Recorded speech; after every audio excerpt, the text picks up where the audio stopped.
Nimġiel mill-Kummissjoni Ewropea biex jirrevet il-budget 2012 li ppreżentat minn ġimgħat ilu.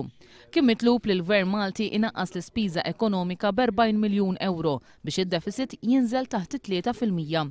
Skont il-Prim Ministru, il-fatt li l-Kummissjoni Ewropea l-ewwel batet ittra ta' twissija lil Malta imbagħad imponiet li l-Gvern jirrevedi l-budget huwa ċertifikat. Il-Gvern seta' jgħid li ċieva ċertifikat kieku l-Kummissjoni Ewropea ma ġalitux jirrevedi il-budget. Dak kien ikun veru ċertifikat tajjeb għall-Gvern Malti.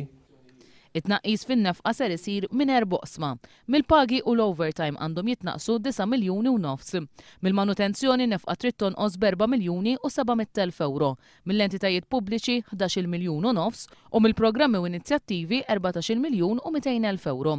Jirriżulta biċ-ċar li l-Gvern għandu oqsma fejn hemmhekk irid jindirizzhom biex ma jħallix il-ħela, imma dak li qed jipproponi minn faħjaq tal-40 miljun huma foqsma illi huwa diffiċli li temminhom.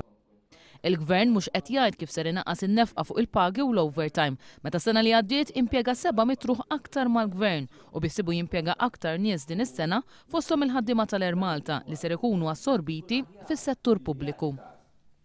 Il-Gvern lanqas qed jgħid kif ser inaqqas l-ispiża minn fuq il-programmi u inizjattivi li taħtom hemm il-benefiċċji soċjali. Dan meta l-Gvern offra skemi ta' irtirar lil ħaddiema tal-Air Malta u pajjiżna dejjem qed jara popolazzjoni aktar anzjana bir-riżultat li aktar qed joħorġu pensjonijiet.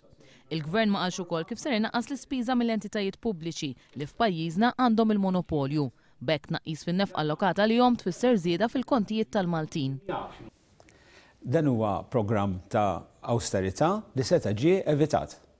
Huwa programm ta' austerità għax il-mod kif sa jsiru l-qtuħ mill-pagi u mill-overtime u fi żmien fejn il-budget diġà huwa approvat sa jsarfu li jkunu programm ta' austerità.